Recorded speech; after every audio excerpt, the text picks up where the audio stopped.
नहीं नहीं, पहली बात तो मैं कोई सीमांचल पहली बार नहीं आया हूँ। सीमांचल कई बार आ चुके हैं हम लोग। जिस बयान का आप हवाला दे रहे हैं उसमें मैंने ये समझाने की कोशिश की है कि जो भाजपा की लीडरशिप है उसका एवोल्यूशन कैसे होता है, कैसे हो रहा है। कि पहले वाजपेयी और आडवाणी जी थे, तो वाजपेयी जी को एक सॉफ्ट हिंदुत्व का मास्कॉट माना जाता था और आडवाणी जी को हार्डलाइनर माना जाता था।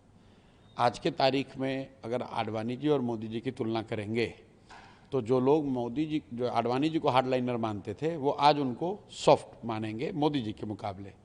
तो मैंने ये बताया कि आने वाले समय में व्यक्ति कोई भी हो, लेकिन जो भाजपा की लीडरशिप की ट्रेजेक्ट्री है वो क्रमशः और हार्डलाइनर की होती जाएगी। तो एक समय ऐसा आएगा 10 साल के बाद, जैसा आडवाणी जी के साथ हुआ है वैसा ही 10 साल के बाद 15 साल के बाद एक ऐसा समय आएगा कि भाजपा की लीडरशिप ऐसे किसी हार्डलाइनर व्यक्ति के पास रहेगी जिसके सामने मोदी जी का हिंदुत्व जो है वो सॉफ्ट दिखेगा। ये बात मैंने कही। लोग ये कह रहे हैं कि आप योगी जी को रेडिकल कह रहे हैं, अभी कट्टर। नहीं नहीं, मैंने व्यक्ति का तो कोई बात ही नहीं करी है। ये सवाल कोई आज थोड़ी ना पूछा गया, हमसे 5 साल से पूछा जाता है कि भाजपा का आगे लीडर कौन होगा। तो मैं हमेशा कहता हूं कि कौन व्यक्ति होगा ये पता नहीं है, लेकिन जो भी होगा वो आज के लीडरशिप से ज़्यादा हार्डलाइनर होगा। चुनाव में कुछ ही महीने बाकी हैं, क्या कुछ आप देख रहे हैं कितना बदलाव जो यात्रा आपका है? बिल्कुल, पिछले कई महीनों से मैं जो बात कह रहा हूं, जो हम लोग देख रहे हैं ज़मीन पर, बिहार में बदलाव निश्चित है, उसको कोई रोक नहीं सकता है। 60% से ज़्यादा लोग, चाहे वो किसी जाति के हों, धर्म के हों, वर्ग के हों, किसी दल के समर्थक हों, बदलाव हर व्यक्ति चाहता है। लालू नीति से छुटकारा चाहता है।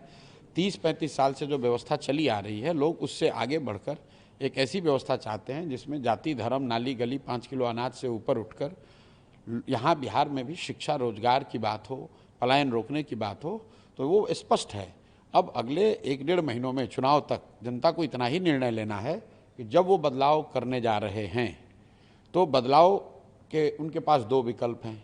या तो 15-18 साल यहाँ पर शासन करने वाली कट्टा और जंगल राज वाली पार्टी राजद को वापस से मौका दें, या बिहार के 1 करोड़ लोगों ने मिलकर जो नई व्यवस्था बनाई है जनसुराज, उस पर दाव लगाएं। इन दोनों में से जनता जिसको चुनेगी वो जनता का वही मत आपको दिखेगा, लेकिन बदलाव निश्चित है। नीतीश कुमार का जाना तय है। एक और यात्रा निकल रही है बिहार में, वोट अधिकार यात्रा। राहुल गांधी कल दिल्ली जाकर कहते हैं कि बिहार में चिंगारी उठी है। बिहार का 4 साल का बच्चा कह रहा है वोट छोड़, गद्दी छोड़। देखिए, ऐसा है, हर व्यक्ति को लोकतंत्र में अपने तरीके से जनता के बीच अपनी बात कहने का अधिकार है। राहुल गांधी को, कांग्रेस को, दूसरों को भी है। जैसे हम लोग अपनी ओर से प्रयास कर रहे हैं, वो भी प्रयास कर रहे हैं। हमारी समझ से बिहार में सबसे बड़ा मुद्दा शिक्षा है, बिहार में सबसे बड़ा मुद्दा बेरोजगारी है, बिहार में सबसे बड़ा मुद्दा पलायन है, बिहार में सबसे बड़ा मुद्दा यहाँ का भ्रष्टाचार है। कांग्रेस को या दूसरे राजद को अगर ऐसा लगता है कि वोट अधिकार या SIR ही सबसे बड़ा मुद्दा है तो ये उनका लोकतांत्रिक अधिकार है। हर पार्टी को, जैसे भाजपा वालों को आज भी लालू का जंगल राज ही मुद्दा दिख रहा है, तो हर पार्टी को ये अधिकार है, वो अपना कहना चाहते हैं वो कर सकते हैं। कल संसद में मिनिस्टर्स क्रिमिनल बिल लाया गया जो JPC में चला गया है। देखिए, बिल कल लाया गया है, उसको ऑलरेडी स्टैंडिंग कमेटी JPC में, स्टैंडिंग कमेटी में शायद भेजा गया है, मैंने देखा नहीं है। बिल के जो प्रावधान हैं उसके पीछे अगर नियत को आप हटा दें, अगर गलत नियत कोई न हो तो प्रावधान बिल्कुल ठीक है। क्योंकि मैं ऐसा मानता हूं कि अगर आप संवैधानिक पोस्ट पर हैं और आप पर कोई ऐसा आरोप लग जाए जिसमें कि आपको अरेस्ट करके महीने, 2 महीने, 4 महीने जेल में रखा जा रहा है, तो जेल में रह के तो आप सत्ता में रह नहीं सकते, जेल में रह के तो आप राज्य चला नहीं सकते, अपने पद का निर्वहन नहीं कर सकते हैं। तो उस नज़रिए से ये प्रावधान होना चाहिए। अब उस जो विपक्ष का आरोप है कि ये इसलिए लाया गया है कि विपक्षी मुख्यमंत्रियों को जेल में डाल दिया जाएगा, वो तो भाई आप कोई भी बिल बनाओगे तो उसमें इस तरह का दुरुपयोग की बात रहेगी ही रहेगी। इलेक्शन कमीशन तो संवैधानिक व्यवस्था है, लोग वहाँ पर भी दुरुपयोग का आरोप लगा रहे हैं और उसमें कुछ तथ्य भी है।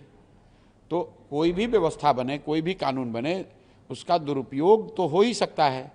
बाबा साहब अम्बेडकर ने ही कहा कि संविधान की ताकत, संविधान कितना अच्छा कितना बुरा है, ये इस पर निर्भर करता है कि संविधान को लागू करने वाले लोग कितने अच्छे और बुरे हैं।